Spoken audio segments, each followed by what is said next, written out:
Suecia vivió por un tiempo lo que sería una de las cacerías de criminales más arduas en su historia.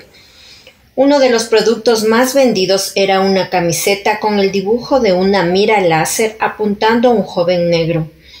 Alrededor del dibujo decía: "El hombre de láser, un rayo de luz en la existencia". Por otro lado, otro producto de los más vendidos eran pelucas rubias y lentes de contacto azules. Todo aquel que no tuviera estas características podía sentirse aterrado y temeroso de ser atacado. Durante la década de 1980 y principios de 1990, Suecia fue el refugio de cientos de migrantes por su calidad de vida. Pero también fue criticada internacionalmente, cada vez con más frecuencia, por esas lagunas en su legislación. Suecia había ratificado ya en 1971 la Convención de la ONU contra la discriminación racial, que obligaba a todos los estados firmantes a combatir todas las formas de racismo. Hola chicos, ¿cómo están? El día de hoy les quiero invitar a conocer una historia que sucedió en Suecia y fue realmente muy mediática en este país y en el resto de Europa. Vamos a conocer la historia del hombre de láser.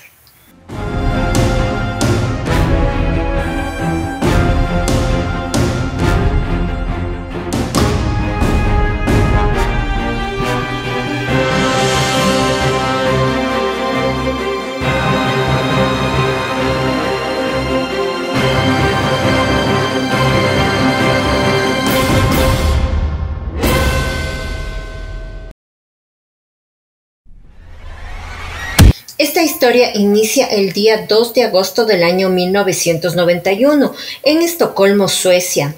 Aquí vivía Alexander, un inmigrante negro. Él era de Eritrea, un país que se encuentra al noreste de África. Él había inmigrado hacia algunos años atrás para tener mejores oportunidades de vida. Pero en este día él se encontraba en serios aprietos, pues un sujeto en estado etílico se le había acercado y le estaba atacando con una bomba de bicicleta y le estaba asfixiando, presionándole su cuello. Mientras lo hacía, le gritaba: "Fuera de aquí, maldito negro, no tienes nada que hacer en Suecia". A este sujeto no le importó que Alexander estaba en compañía de sus dos amigos. El uno era David y el otro Brug.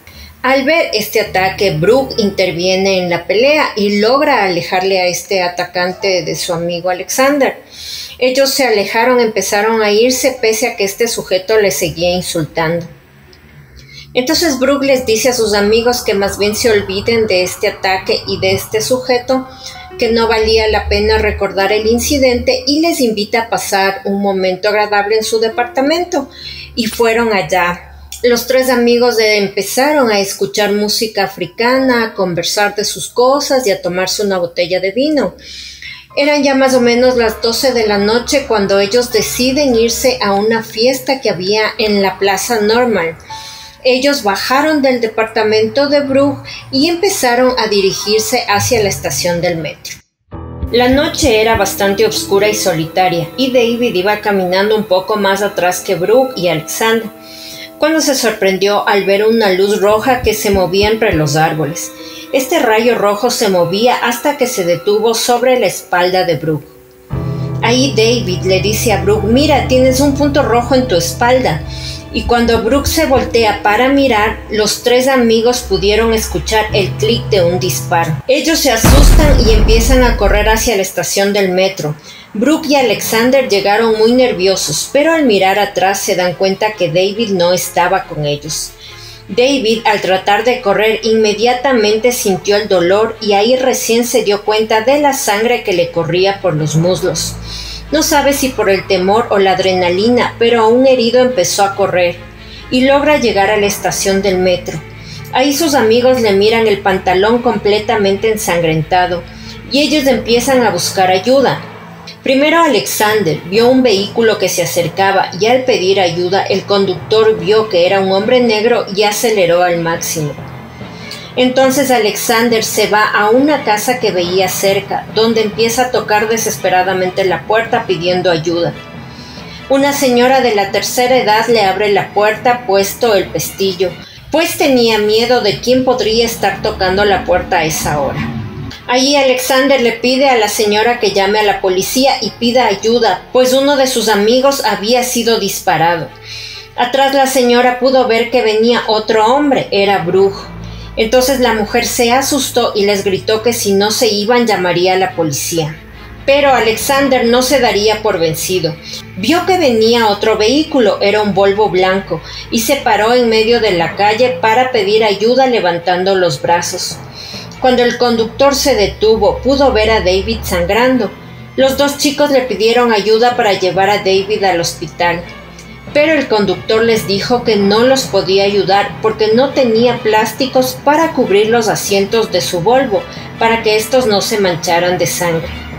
Lo que los tres amigos no sabían era que David acababa de ser la primera víctima del hombre de láser. Al llegar al hospital, afortunadamente para David, la bala había ingresado a la altura de la espina dorsal, pero había salido por encima del hueso ilíaco y él había sobrevivido. Los amigos, como es lógico, comunicaron esto a las autoridades y la policía ahora se encontraba en la búsqueda de un hombre que aparentemente disfrutaba de disparar de un rifle provisto de una mira láser a personas en la calle. Las investigaciones policiales iniciaron en Dropstick Garden, que era una zona bastante poblada de vegetación y árboles. Ellos empezaron a recabar información, alguna pista que les diera con este sujeto.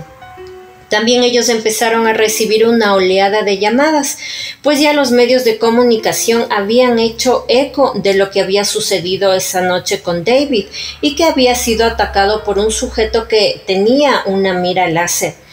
Pero en estas llamadas ninguna era acerca de pistas o tal vez información sobre este criminal, sino muchos referían haber visto el punto láser o inclusive haber sido apuntados por él mismo. Al interrogar a David Grevemarian, que era el chico, la primera víctima del hombre de láser, él refirió que no tenía enemigos, tampoco sabía quién podría querer verlo muerto, no estaba involucrado en problemas de drogas, de celos o disputas por dinero, no sabían cuál había sido el motivo de este ataque. Ninguna de las llamadas que recibía la policía parecían ser ciertas, hasta el día 8 de agosto, en el cual el investigador Eric Larsford recibió una llamada, en la cual un sujeto decía: «Creo que yo soy el hombre de láser». Se identificó como Magnus y dijo que no era peligroso, que había comprado una linterna láser y le parecía gracioso jugar apuntando a la gente. Le pidieron que vaya a la comisaría. Cuando éste llegó era un chico de 21 años y se pudo comprobar que la mayoría de llamadas de personas que habían visto la luz láser fueron por la luz de Magnus, pero él negaba saber nada en absoluto de los disparos a David. La policía no vio motivo alguno para detener a Magnus y la noticia se filtró a los medios. Los titulares al día siguiente decían: «La policía ha encontrado al hombre de láser». Así de este modo y rápidamente se pudo dar con el hombre de láser. Entonces, ¿qué creen ustedes, amigos? ¿Era Magnus, el hombre de láser, el chico que jugaba con su bolígrafo con una linterna roja? El día lunes 21 de octubre de 1991, Sharan Khosravi, un estudiante iraní que había huido de lo que fue su vida en Irán, sobre todo del conflicto entre Irán e Irak, estaba en la zona estudiantil de Freskati, donde estudiaba antropología. Eran las 10 de la noche y mientras caminaba solo en la oscuridad, escuchó ruido en unos arbustos. Sharan realmente no le prestó atención, no se detuvo y siguió caminando. Pero de pronto escuchó un fuerte estallido que lo tumbó al piso. Lo que siguió al ataque en la mente de Sharan fueron una serie de imágenes borrosas, y recuerda que luego empezó a toser y a escupir. Él recuerda estar dentro de una ambulancia y lo que salía de su boca no era solamente sangre, sino también restos metálicos. Los enfermeros le calmaron diciéndole que eran restos de empastes de su dentadura. Solo después de varias horas los médicos le dirían que había sido disparado y la bala había ingresado por la mejilla derecha, y los restos metálicos eran restos de una bala de un rifle. Sharan pensaba que no tenía ninguna lógica haber viajado a miles de kilómetros de su país, huyendo de una muerte segura por un conflicto armado, para ser disparado. La siguiente víctima fue Dimitrios Karamallegos. Era un ciudadano griego, el cual no había tomado muy buenas decisiones en su vida y terminó viviendo en la calle y durmiendo en parques de Estocolmo. Ese día no sería la excepción, así que estaba en un parque y se disponía a dormir en una de las banquetas de este lugar. Pero antes de eso, a lo lejos logró ver a un sujeto que se acercaba en una bicicleta. Él se quedó de pie, pues pensaba que le iban a echar del parque, como ya había ocurrido en otras ocasiones. Pero el sujeto dejó su bicicleta en la esquina y empezó a caminar de manera decidida hacia Dimitrios. Él se quedó parado y cuando el sujeto se acercó simplemente pudo ver que levantó algo hacia él y luego sintió que una luz roja le apuntaba en el medio de sus ojos. Lo siguiente que recuerda es la detonación, el disparo que escuchó y que él pudo levantar su brazo para poder cubrirse de este disparo. Inmediatamente después de haber sido disparado, sintió otro disparo más y él ya no se fijó en dónde había sido. Simplemente por el miedo, la tensión de lo que estaba viviendo, él se echó a correr. Dimitrios había podido correr hacia una estación policial que estaba cerca del parque donde se dieron estos hechos y le pudieron socorrer. Al otro día se pudo comprobar que él había recibido 2 disparos. El uno le había atravesado la piel de manera superficial cuando él levantó el brazo para cubrirse, pero el otro había ingresado en su estómago. Directamente estaba la bala alojada dentro de su estómago. Los médicos le dijeron a Dimitrios que debían intervenirle quirúrgicamente para poder extraerle la bala de este lugar. Pero al ir a la habitación a decirle esto y hacer los preparativos correspondientes, se dieron cuenta que él había huido, pues no quería ser operado. Él no quería tener nada que ver en cuestiones legales, pues era una persona sin techo y el estar involucrado en este tipo de problemas le aterraba. Entonces la policía no pudo interrogarle, no pudieron saber cómo se dieron los hechos ni quién había sido el atacante. Pero los médicos le habían comentado al agente de policía Torstensson que él les contó que sintió el punto rojo que estaba en el medio de sus ojos antes de ser disparado. Entonces el agente empezó a asociar el primer ataque de David con el de Karamallegos.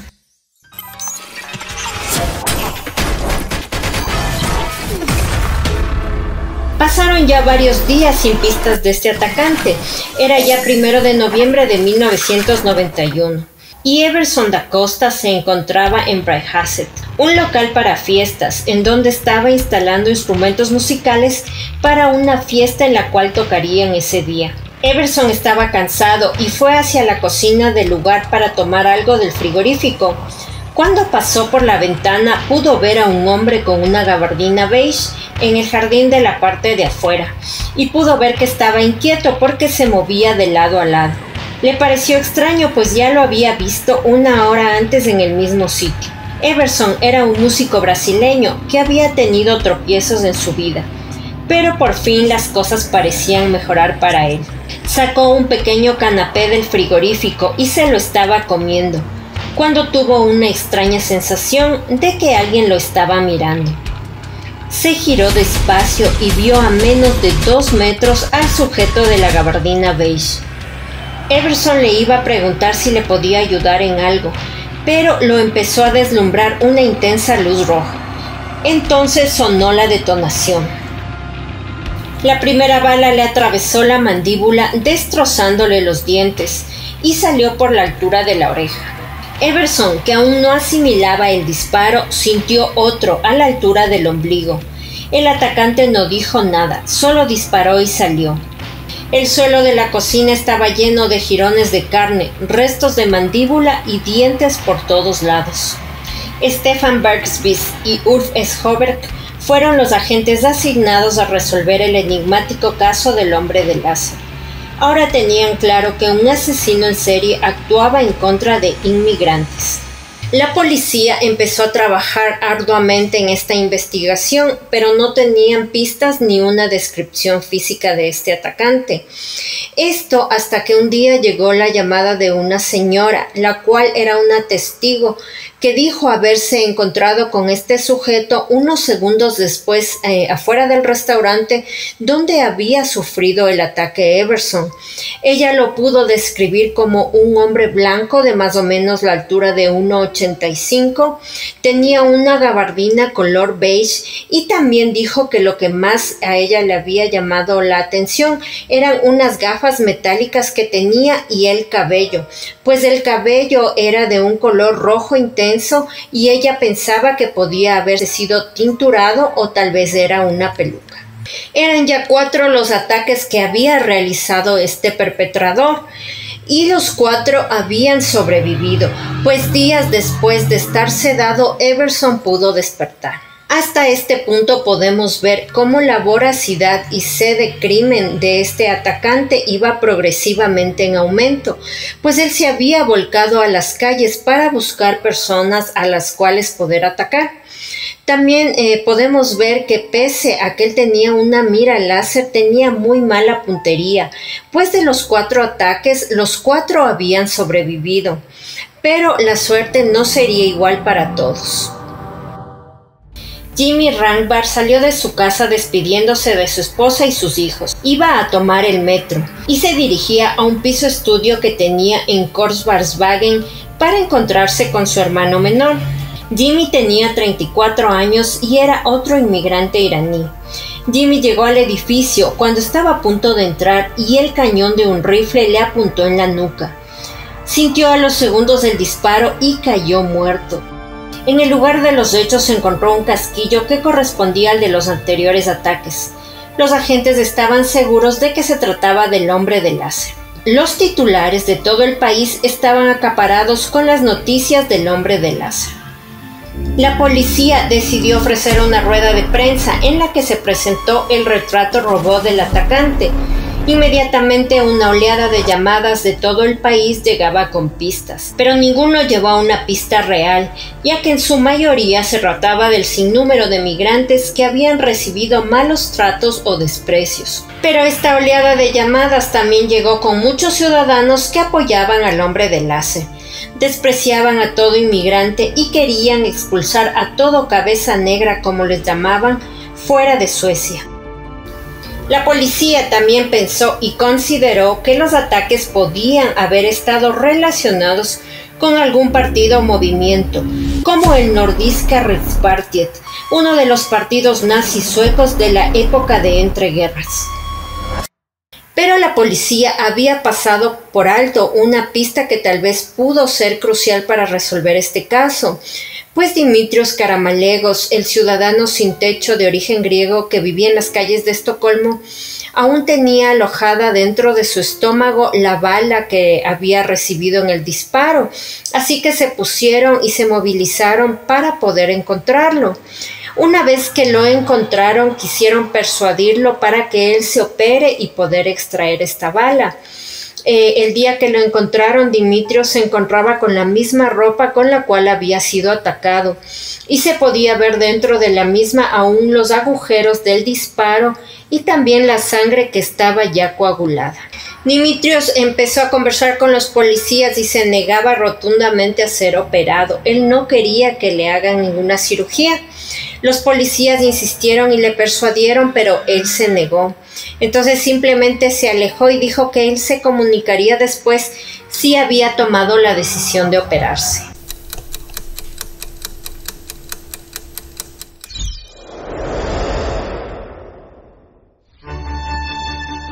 Era el 4 de septiembre de 1989. Al ritmo del divertimento para cuerdas en mi mayor de Wolfgang Amadeus Mozart, un hombre arreglaba el nudo inglés de su corbata y su camisa de seda complementadas con su reloj Ferrari en su muñeca. Tenía 36 años y era la mejor etapa de su vida, pues se consideraba un hombre de éxito. Era John Ausonius.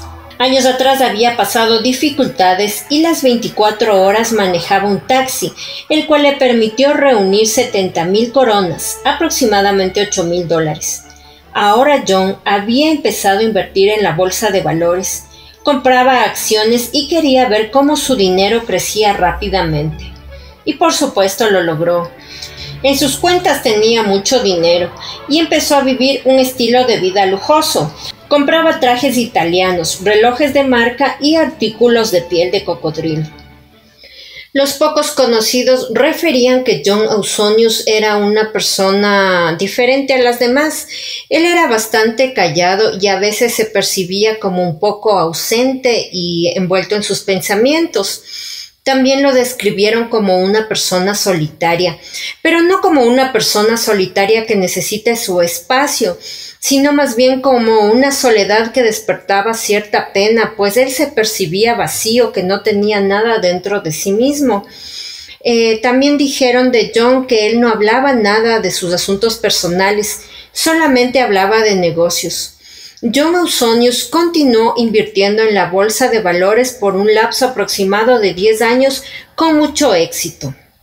Nunca había contado a nadie que su abuelo había combatido en la Segunda Guerra Mundial. Él era alemán, pero nunca fue partidario de la ideología nazi. Su madre, Hilde Müller, también alemana, y su padre, Egon Sauck, un inmigrante suizo. Ambos habían inmigrado hace muchos años a Suecia.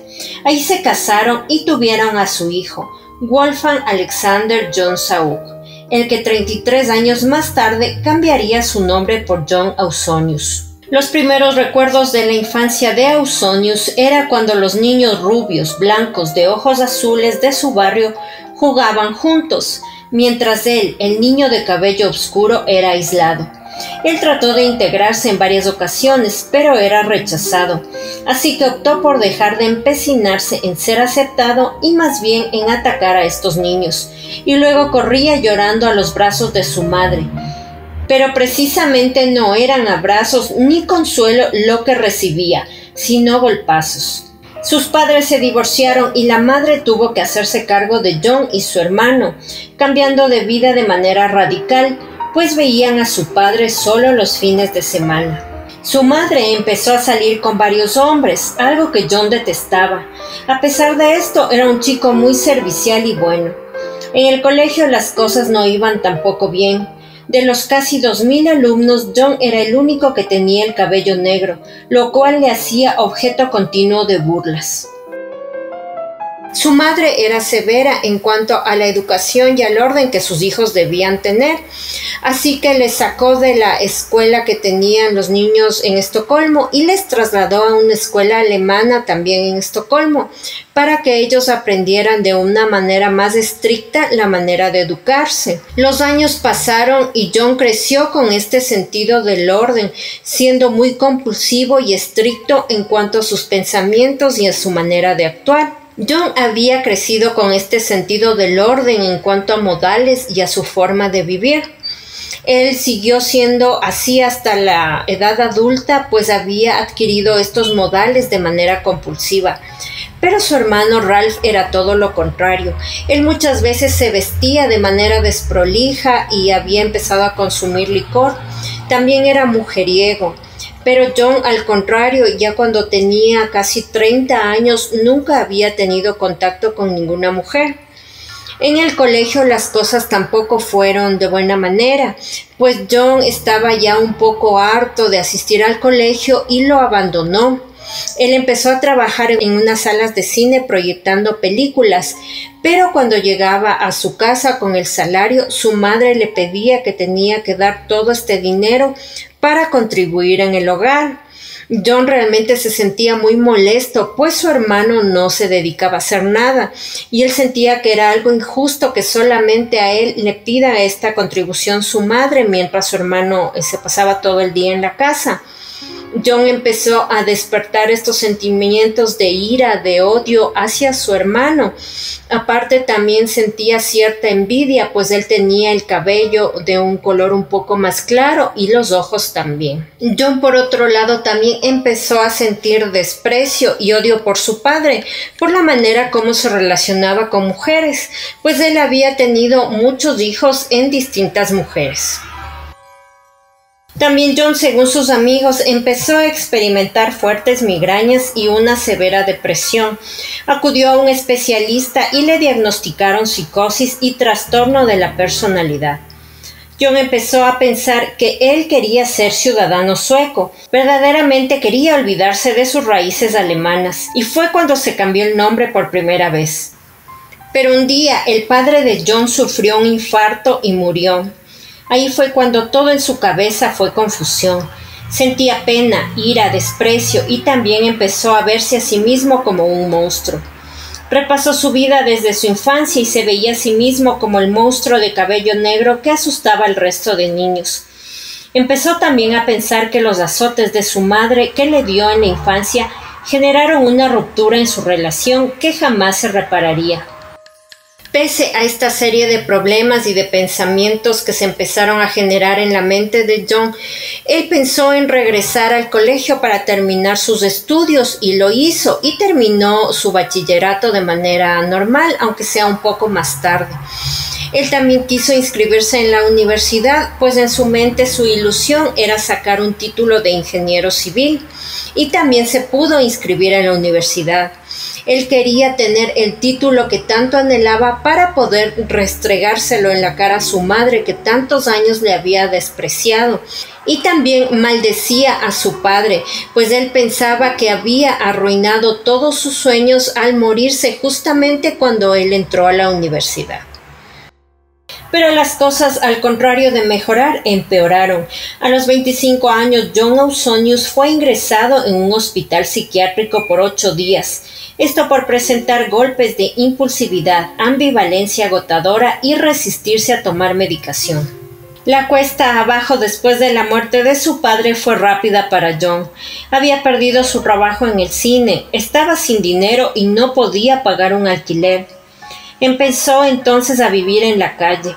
Él era un hombre conservador y estaba en contra de que el gobierno ayude a quien lo necesitaba. Pensaba que cada quien tenía que lograr sus objetivos y se negó a pedir asistencia social. En su ideología de joven siempre había rechazado la criminalidad. Los tachaba de escorias y ruines. Pero ahora, en esta posición que le había puesto la vida, empezó a robar a pesar de su dilema moral. Volvió a ser ingresado al psiquiátrico, pues empezó a referirse a sí mismo en tercera persona. Después de varios años de terapia y de subidas y bajadas en su vida, John pudo salir de las calles y pudo encontrar un trabajo. Ahora él era taxista y pasaba la mayoría de su tiempo trabajando de manera obsesiva, pues él tenía en su mente un objetivo fijo que era ser millonario. Entonces, con los ahorros que había tenido durante esta época de taxista, él pudo ahorrar dinero e invertirlo en la bolsa de valores. De esta manera logró darle un giro a su vida. Entre las cosas que John anhelaba hacer era cambiar su color de cabello, que a su parecer era la fuente de todos sus problemas. Fue a una peluquería y pidió un cabello rubio. La estilista le advirtió que no llegaría a ese tono, pues su cabello era demasiado negro. Ausonius se enfureció y como orden le dijo que quisiera que haga el procedimiento. La peluquera, un tanto nerviosa, empezó a teñirle y al enjuagar sucedió lo que pensaba. El cabello era color zanahoria. Ella, asustada, lo puso frente al espejo, pero Ausonius sonrió impresionado. «Lo has logrado», le dijo. John era incapaz de ver la realidad. Para el resto de la humanidad su cabello era color zanahoria, pero para él era el cabello más rubio que jamás había visto. Pero el mercado de valores, que era extremadamente beneficioso, también podía ser cruel. Y en el año de 1989, John perdió absolutamente todo. Ahora estaba de vuelta en las calles después de haber tenido $500,000 de coronas en sus cuentas bancarias. Él se dedicaba ahora a robar parquímetros, sacándoles las monedas, lo cual le servía para la comida de ese día. Pero John no quería su vida miserable de antes y quería recuperar su dinero y su vida de lujo. Entonces se le ocurrió una nueva idea: robar bancos. Entonces viajó a Bélgica, uno de los pocos países europeos que no exigían licencias para portar armas, y compró un rifle, una mira láser y varios cuchillos. Su primer asalto bancario fue un éxito, pero cometió un error. Al marcharse se sacó la máscara muy rápido y varios testigos pudieron describir el color de su cabello como zanahoria o rojo muy intenso. Incluso afirmaban que parecía una peluca. No se sabe cuándo exactamente, pero el odio de John hacia los inmigrantes empezó a crecer día a día de manera paulatina. Él no se conformó solamente con haber cambiado el color de su cabello y de sus cejas. Ahora se había mandado hacer unos lentes de contacto de color azul. Él al fin se sentía un ciudadano sueco y pensaba que el patito feo que había sido cuando era niño se estaba transformando en un majestuoso cisne. Su modus operandi para asaltar bancos era ir vestido de traje en bicicleta, llevando en su maletín ejecutivo ropa deportiva. Se cambiaba en las proximidades del banco elegido y salía, se ponía el traje y regresaba en bicicleta nuevamente con el traje. Consiguió más de 1,000,000 de coronas asaltando bancos. Por otro lado, John siempre se sintió desesperado por conseguir una mujer, pero no lo lograba. Había intentado acercarse a varias mujeres sin tener ningún éxito. Ya con el dinero de vuelta en sus cuentas y su nuevo estilo de lujo regresando hacia él, en la víspera del día 3 de agosto, John metió su rifle bajo su abrigo y decidió hacer su primer ataque. Después de los 4 primeros ataques que había realizado, John Ausonius se había ausentado un tiempo y el día 22 de enero de 1992 había vuelto de un viaje a Johannesburgo, en donde cazó muchos animales, de los cuales tenía fotografías. Él se encontraba ahora de regreso en Suecia, armado con un revólver bajo su abrigo. Sintió nuevamente compulsión por matar. Salió a la calle a ver quién sería su presa. En Dagabrunsgatan, Hamid cerraba su tienda en la noche, cuando en el parqueadero se topó con John Ausonius. No se sabe por qué, pero su aspecto le hizo temer y empezó a correr. El atacante le seguía, pero logró escapar. Había visto su coche y también le vio el rostro. Ausonius, al ver frustrado el ataque de esa noche en contra de Hamid, empezó a circular por las calles de Estocolmo buscando otra víctima. Es aquí que mira a Erik Bogman. Él era un inmigrante chileno que vivía ya prácticamente toda su vida en Suecia, y él estaba caminando en compañía de su esposa, con la cual había salido esa noche a pasear a una reunión que tenían entre amigos. Ausonius lo siguió por las calles oculto para que no le pudieran ver y poder perpetrar el ataque. Simplemente le tocó el hombro y cuando Erik se volteó sintió el disparo. La bala le había ingresado por la mejilla, pasó todo el cuello y había salido por la nuca. Afortunadamente para Erik, ni la carótida ni ninguna vértebra habían sufrido ningún daño y él también pudo sobrevivir. Al día siguiente disparó contra un hombre negro, Charles Lacama, nativo de Zimbabue, el cual también escapó, pero había recibido 2 disparos. Aún así, él tampoco murió. Un testigo pudo apuntar las placas del atacante, pero la policía, al comprobarlas, se dieron cuenta que eran de un vehículo robado. La voracidad de Ausonius se había desatado y a las 7:15 del mismo día entró a la asociación somalí situada en Regerginsgatan, vestido de negro y con un pasamontañas. Empezó a disparar nuevamente a algunos hombres. Ellos estaban heridos, pero ninguno murió. Los detectives encontraron los casquillos y determinaron que al revólver se le había adaptado un silenciador y eso pudo provocar la deficiencia en los disparos. Luego entró a una tienda y disparó contra Isa Aybar, un inmigrante turco, el cual también sobrevivió. En el lapso de pocos meses había atacado a 11 personas inmigrantes. La única pista válida que tenía la policía era que el atacante había sido visto conduciendo un Nissan Micra blanco y empezaron a contactar a uno por uno a los dueños de este tipo de vehículos. Llegó un periodo de enfriamiento para el hombre de láser, pero precisamente en este lapso de 3 meses que él no había atacado a ninguna persona, se incrementaron los asaltos a bancos. Entonces la policía concatenó estos dos datos y pensaban que el mismo perpetrador de asaltos en bancos era el hombre de láser. En este tiempo también lograron dar con un Nissan Micra que había sido alquilado el tiempo de los ataques. Al revisar el nombre de a quien se lo habían alquilado decía John Ausonius. La policía empezó a investigar en el historial de Ausonius, dándose cuenta que había sido una persona que realizó fraudes un tiempo atrás y también había sido acusado por atacar a varias personas años atrás. Ausonius era descrito como antisocial y con odio hacia las minorías. La policía empezó a seguirle el rastro a Ausonius, ya lo tenían en la mira, pero durante este tiempo surgió una pista crucial, pues un día un anciano se encontraba pescando en las aguas del Bartan, cuando para su sorpresa, a modo hollywoodense, él empieza a jalar su caña de pesca pues sentía algo pesado que había picado.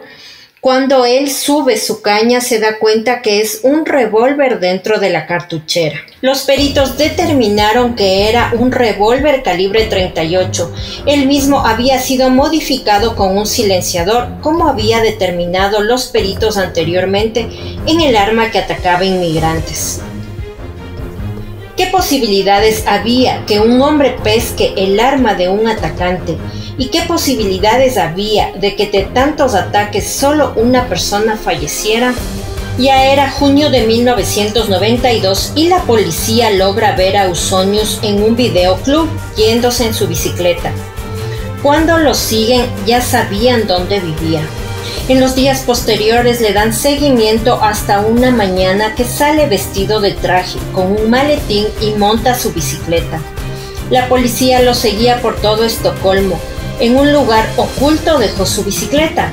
Por unos momentos la policía le pierde el rastro, pero lo vuelven a ver ahora sin traje, sino con ropa deportiva.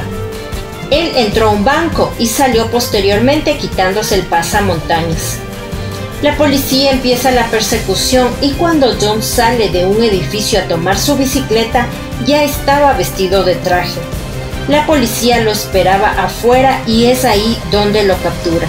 Al registrar el departamento de Ausonius se encontró las gafas metálicas y tinte rojo para el cabello, los cuales habían aparecido en el retrato robot. La noticia circuló como pólvora no solamente en Suecia, sino en el resto de Europa, pues ya sabían que habían capturado al hombre de láser. Él manejó distintos equipos de abogados para su defensa, aproximadamente 6 diferentes abogados, pero no se podía poner de acuerdo con ninguno e inclusive llegó a golpear a alguno de sus abogados. El 1 de septiembre de 1993 se celebró el juicio en contra de Ausonius. Él fue sentenciado a cadena perpetua por un asesinato, 10 intentos de asesinato y 20 asaltos bancarios. En el año 2000, John Ausonius se declaró culpable. Joel Norris aseguraba que una similitud fundamental que es común a todos los asesinos en serie es la fase de los asesinatos, pues es una repetición ritual de las fatales experiencias de la infancia del asesino. El asesino vive una fantasía en la que la víctima representa la imagen del fracaso, opresión, amenaza u odio. Tanto Norris como otros investigadores consideran que la elección de la víctima puede simbolizar también el suicidio personal. Cada asesinato es un suicidio inconsciente y cada suicidio es, a su manera, un asesinato psicológico. Normalmente el asesino tiene miedo a matarse a sí mismo, tiene miedo a la muerte y por eso mata a otra persona. El asesino en serie se caracteriza también por la impotencia. No han conseguido cumplir sus sueños y ambiciones. A menudo son inteligentes, pero han fracasado en sus estudios, relaciones y la vida en general.